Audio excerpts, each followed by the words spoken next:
welcome to my YouTube video. In this video I'm going to discuss how to measure stitch and row gauge in cable patterns and how those compare to the stitch and row gauge of Stockinette. In other words, I'm going to be discussing stitch equivalency, or what is also called cable flare compensation. So we're going to start out by calculating the stitch and row gauge of our Stockinette swatch. All three of these swatches are worked with a US 7 needle and worsted weight yarn, and they have been blocked. So as you know, when you're calculating stitch gauge, you're going to count how many stitches across that you're getting per inch, how many rows down you're getting per inch. And I do this by marking out an area. So I'm putting a pin between two columns of stitches, not through the center of the stitch. And I work over this way and put a pin between two columns of stitches here. You know, a column of stitches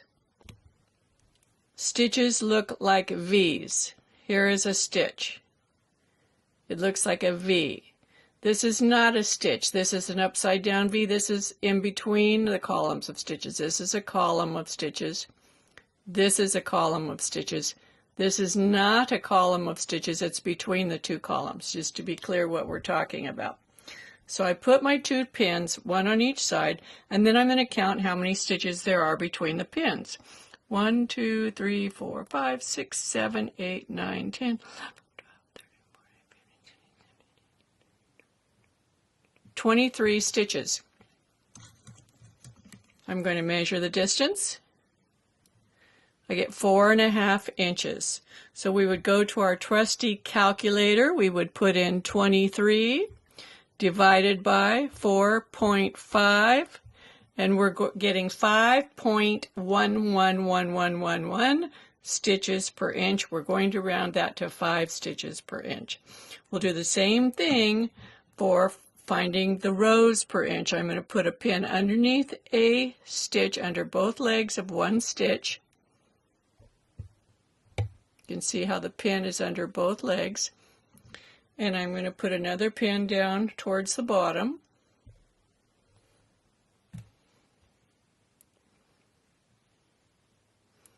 And I'm going to count the stitches in between the pins, not counting the stitches with the pins going through them, but the stitches between.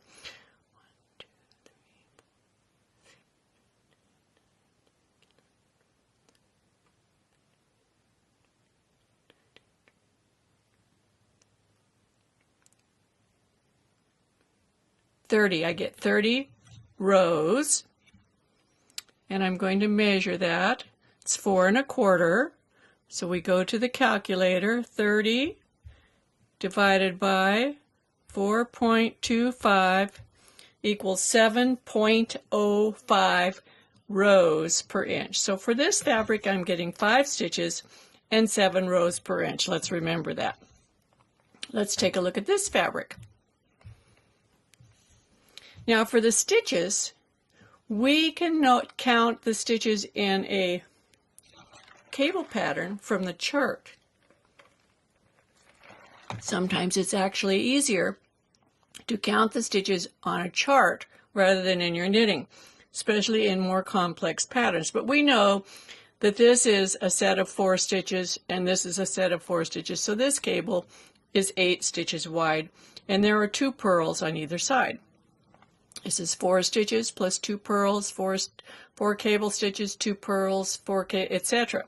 So what we're going to do is we're going to mark off an area. I'm going to put my pin just to this side of this cable, and then I'm going to include the 4 stitches plus 2, 4, 2, 8, 2, 4, 2, 4, 2, to inside here, so that we actually are counting the 2 stitches, the 2 purl stitches to the outside of this cable. We do not need to count the 2 purl stitches over here because we want to count multiples. And the multiple is 6 stitches. 6 stitches, 10 stitches, 6, 6.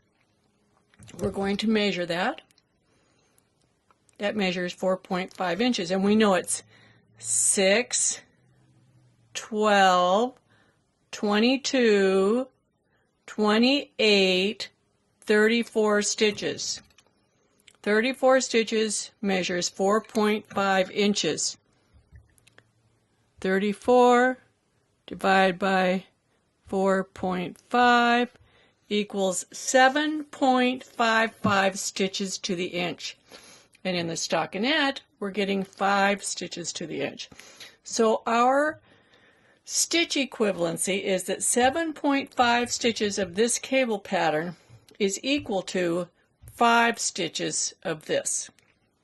So for each inch of our stockinette, if we wanted to add this cable pattern to this stockinette size, we want the size to stay the same. See, they're both the same width. For each inch, for each 5 stitches on here, we need to add 2.5 stitches to compensate, so that once we worked this cable pattern, it would be the same width. 7.5 stitches of this fabric equals 5 stitches of this fabric. If we want our fabric to be 5 inches wide, 5 times 25, that would be 5 times 5 is 25, that would be 25 stitches. If we want this to be 5 inches wide, we'd say 5 times 7.5, which will give us, let's figure that out, times 5, 37 stitches. 25 stitches here equals 37 stitches here. That's the equivalency. Now let's figure out the rows. So on cable, it's hard to measure rows this way. It's hard to count the rows because the stitches are moving. The easiest way to count rows in a cable pattern is to turn it over and count the stitches in the reverse stockinette stitch columns. So I'm just putting a pin under this stitch. I'm going to go down here a ways, put a pin under a stitch. I'm going to count the stitches in between. 1, 2, 3, 4, 5, 6,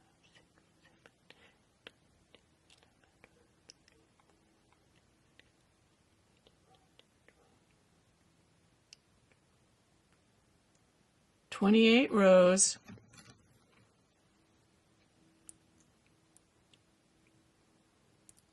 Three and 7/8 inches.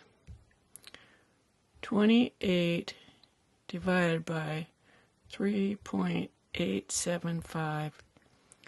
That gives us 7.22. Very close to our 7.11 that we were getting on the stockinette stitch swatch. So we can say that the row gauge is equivalent. They're very, very close. So if you do 30 rows of this and 30 rows of this, most likely your swatches will be the same length. Now let's look at a different cable pattern. Let's say you have this cable pattern and you want to know the gauge of this. Part of this swatch is reverse stockinette, and we know that the reverse stockinette portion of this swatch is going to be equal to the stockinette portion, the stitch and row gauge, right? So we only need to figure out the compensation for this area. And this area is 3 3/4 inches wide. We know from our chart that this is 32 stitches wide. It's 3 3/4 inches and 32 stitches. Let's see what we get. 32 divided by 3.75 equals 8.53. So this cable has a different stitch gauge than this cable. This is very, very important. You cannot assume that each cable pattern has the same stitch gauge. This cable pattern consumes 3.5 stitches more per inch than the stockinette. This cable pattern consumed 2.5 stitches more than the stockinette. So when we do our equivalency or compensation for this stitch pattern, in order to make it fit in that space, we need to add 3.5 stitches per inch to the stockinette. Let's take a look at the other side. We can measure the row gauge here. Actually, we can see that it's not pulling the fabric in this way, so we know that the row gauge is very similar to the row gauge of our stockinette. So we can just calculate that by looking at it. So there you go. That's how you figure out stitch equivalency between cable patterns and plain stockinette. I hope this helps you, and you come back and watch more of my videos. Give me a thumbs up and be sure to subscribe. Happy knitting!